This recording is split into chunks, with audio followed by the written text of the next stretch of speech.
Yes guys, I'm back. So since nag-warm water po tayo kanina, so open pores po, gamitan natin siya ng RF. So para ma-close at saka ma-massage na rin natin siya.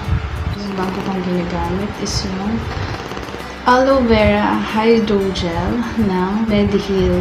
So ito po ang ginagamit ko ngayon. Para po sa akin, talagang napakaganda sa balat. Pang aking gagamitin pang massage.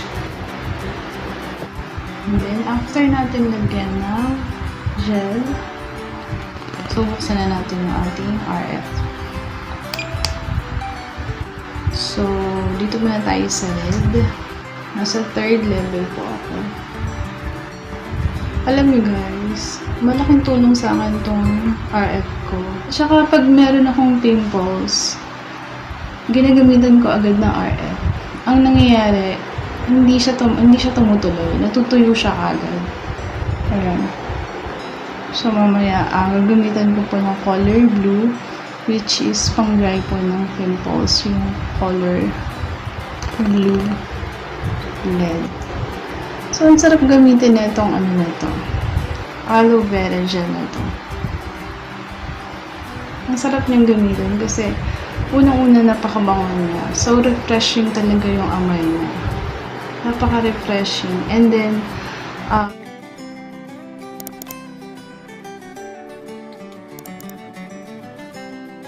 aloe water, 92% aloe water siya. So, nandun yung assurance mo na talagang na-hydrate yung skin mo. So, soothing din talaga siya. Malamig yung gel. Ayan guys, no? Makikita niyo talaga na meron po siya talaga photon effect.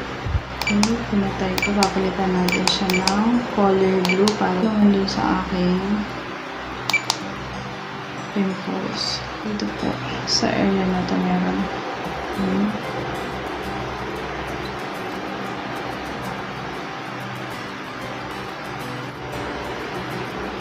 So, ang maganda talaga pag may RF ka.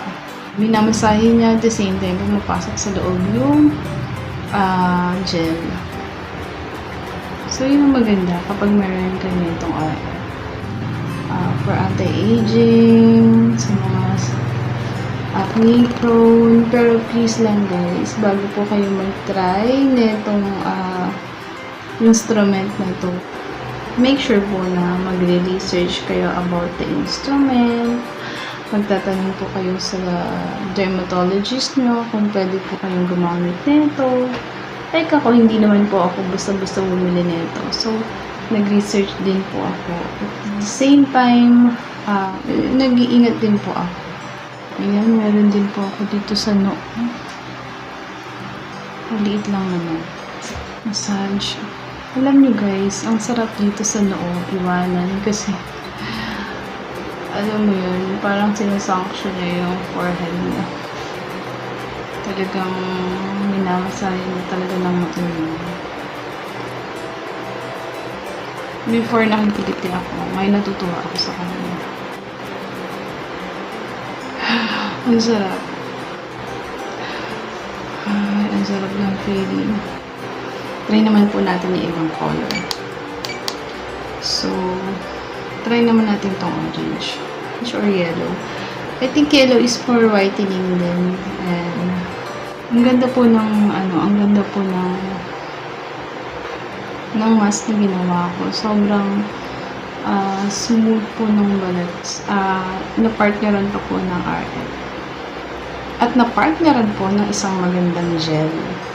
Na talaga namang hydrated po yung aking balat sa gel na to. Talaga namang confident po ako na talaga namang nagbibigyan niya ng hustisya ang aking balat. Sobrang sarap niyang gamitin. Kahit po hindi tayo naka-aircon, malamig po yung gel na to. At saka, ito na rin po yung ginagamit kong moisturizer. Since naubos na po yung aking snail serum, hiyang naman po siya sa akin. Actually guys, kailangan po natin alagaan din yung ating skin. Lalong-lalo na po sa ating weather na sobrang init. At talaga naman po yung araw ay wagas na wagas. Paghingi po natin ginawa yan. Mabilis tayo tatanda. So, ayan. Massage lang natin ng konti.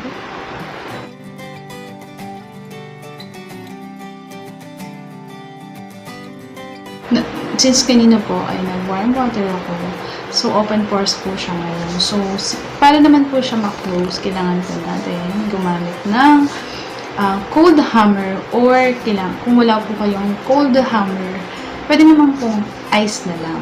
So, ito po ang gagamitin ko. Tapos, wait lang. Hello guys, I'm back. So, ito po yung aking gagamitin na pang close ng pores. Ito po yung aking cold hammer. Cold.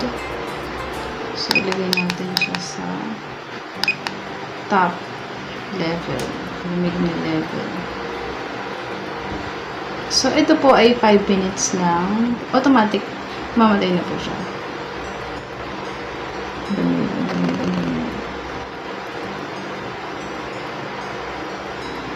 Ang sarap matulog.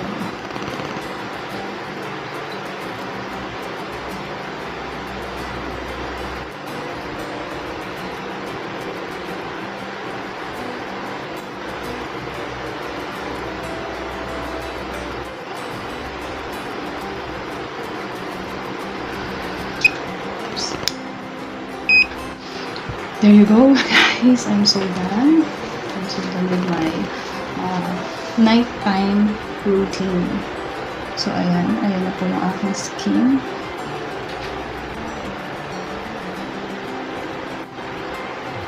Ito yung aking pimples.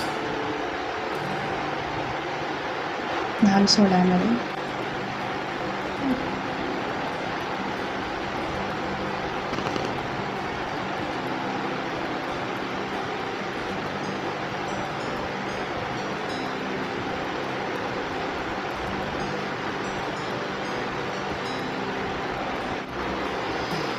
There you have it guys, and this is my nighttime routine, and ito nga po yung aking after po na mask.